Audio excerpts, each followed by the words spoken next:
So if you look at the bell work, it says that the results from an experiment of spinning the spinner are in the table below. Find the experimental probability for those three sections: spinning a number less than 7, spinning an odd number, or spinning a 1 or an 8. If you look at it, there are 8 sections of the spinner. There are 1 through 8, and then it tells you how many times you landed on each one of those numbers.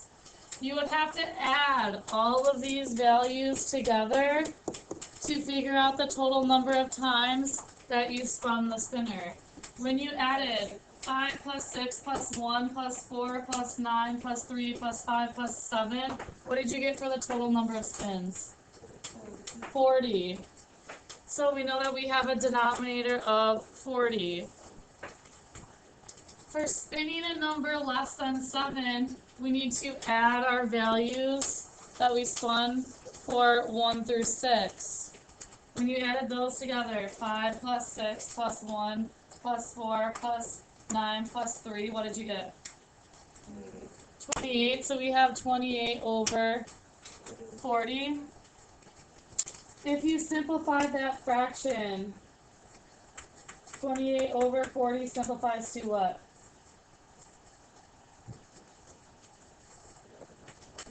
7 over 10, 7 tenths. And to change it to a decimal, you can divide 7 divided by 10 and we get 0.7. Multiply that by 100 to get our percent and we get 70%.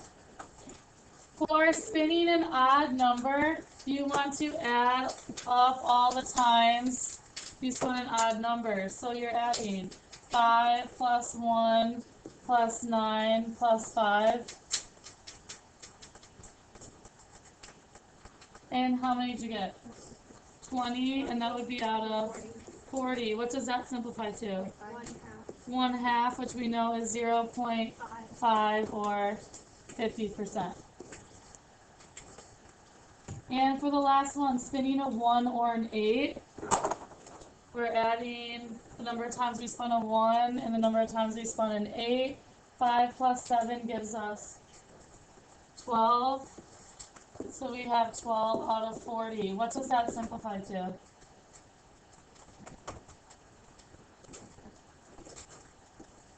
3/10, which is 0.3 or 30%.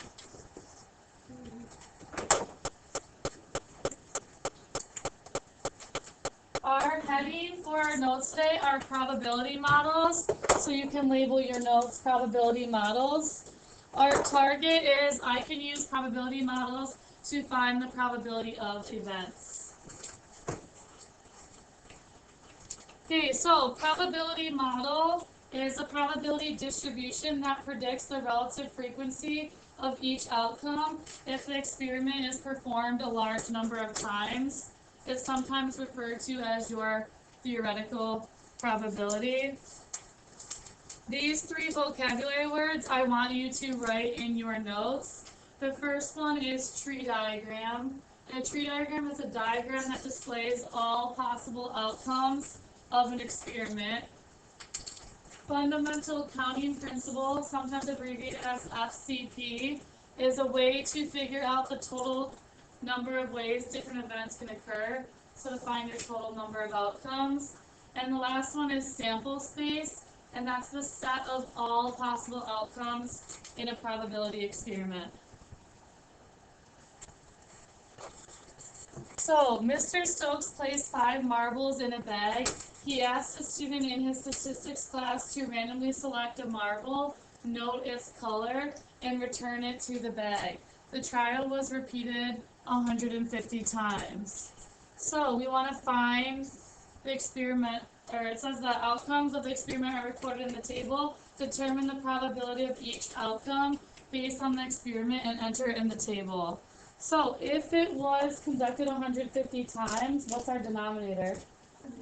150. So for blue, we landed on it 29 times. We have 29 out of 150. Then what percent would that be?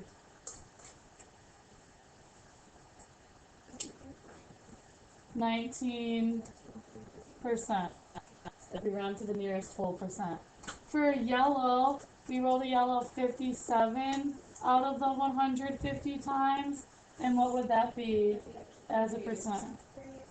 38%. Moving down onto green, 34 out of the 150. If you rounded it, if it's 22.6, it's going to round up to 23%.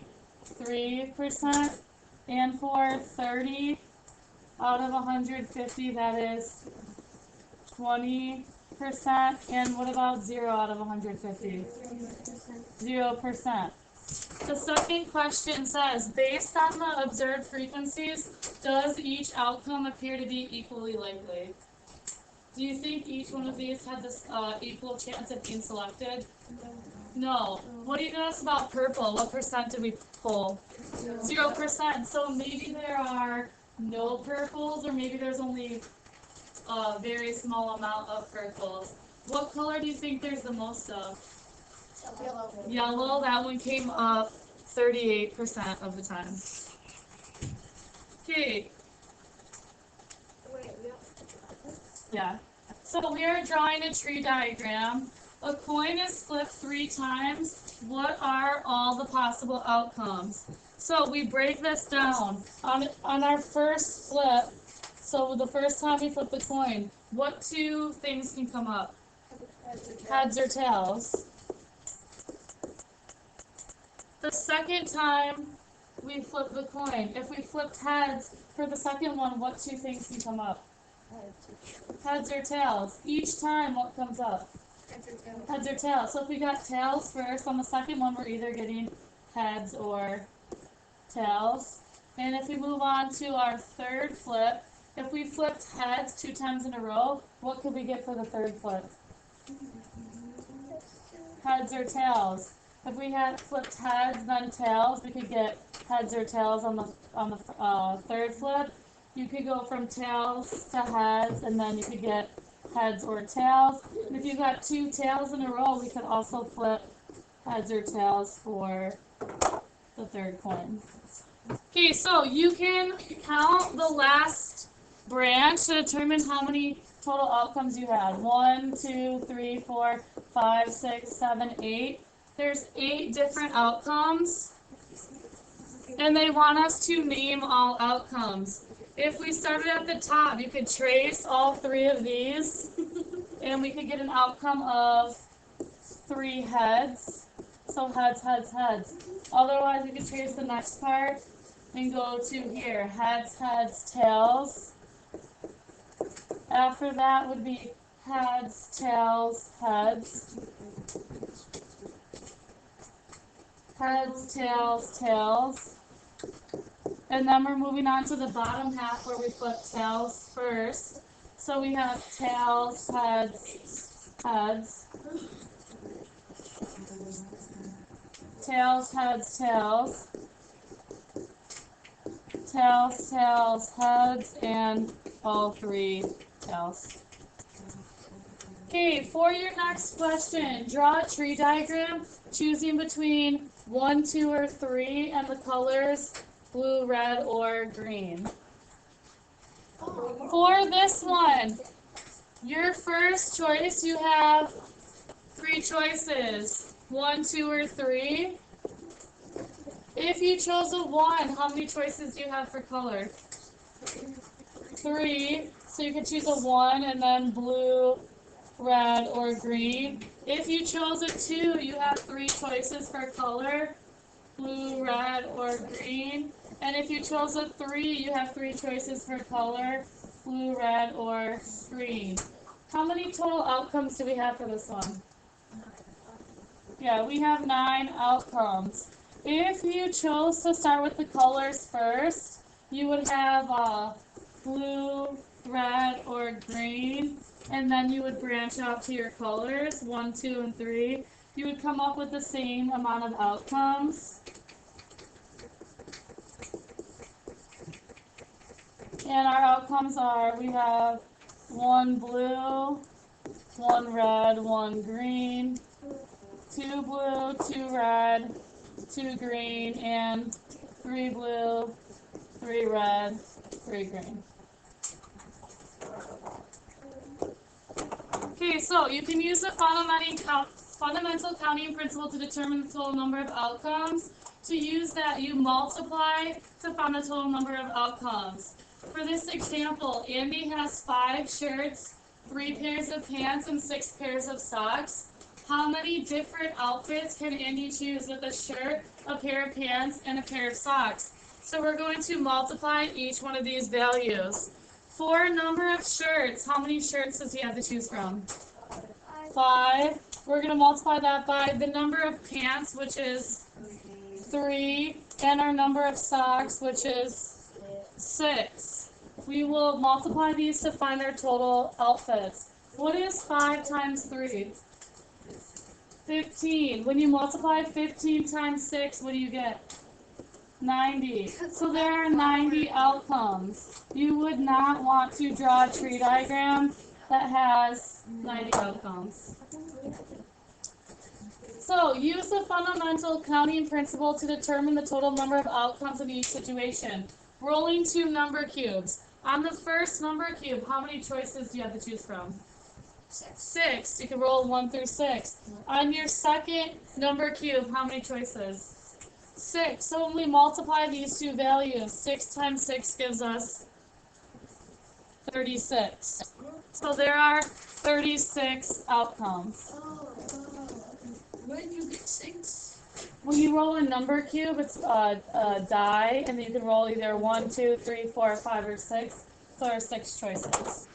Okay, for number 2, we are tossing 3 coins. On the first coin, how many choices do you have? 2. On the second coin, how many choices? 2. On the third coin, how many choices? 2. 2 times 2 gives us 4. 4 times 2 gives us a total of 8. So we have 8 outcomes. And for the last one, number 3, rolling 2 number cubes and tossing 2 coins. So our first number cube, how many choices? 6. Our second number cube, how many choices? 6. Tossing a coin, how many choices? 2. On our second coin, how many choices? 100. So what is 6 times 6? 36. What's 2 times 2? 4. So if we multiply 36 times 4, what do we get? 140. 144. So there's 144 different outcomes. So for tonight's homework on tree diagrams, it's page 737, numbers 1 through 6. For the fundamental counting principle, you're doing page 760, numbers 1 and 2, and 761, numbers 1 through 4.